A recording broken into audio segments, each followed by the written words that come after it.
The FDA just banned the use of brominated vegetable oil, which is a food additive used in citrus-flavored drinks. BVO is a vegetable oil modified with bromine that was first approved for use in food under GRAS status in 1958 and can contribute to iodine deficiency. The GRAS designation allows food and chemical companies to list their own ingredients as generally recognized as safe for their intended use without the FDA conducting their own pre-market safety review testing. In 1970, the FDA deemed that BVO was no longer generally recognized as safe for its intended use.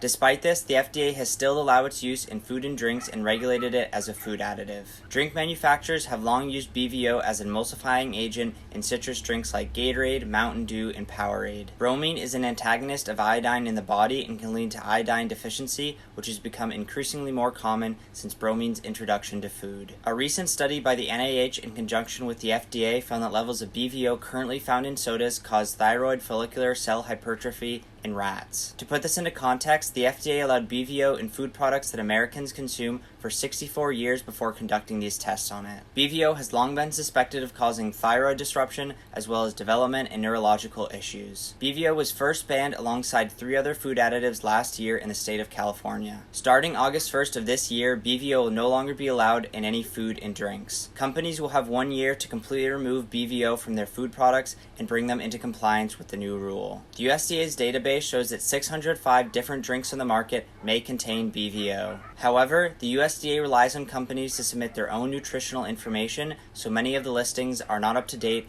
and the actual number is much lower than 605. Coca-Cola and PepsiCo previously phased out the use of BVO in Gatorade, Powerade, and Mountain Dew, to name a few. And Keurig Dr. Pepper still uses BVO in Sundrop. If you've been drinking large amounts of BVO from sodas and other beverages, increasing your consumption of iodine-rich foods like seaweed, seafood, eggs, milk, and dairy can help remove halogens like fluoride and bromide from the body. This news raises caution once again to the other 1,000 additives currently used in food under GRAS status.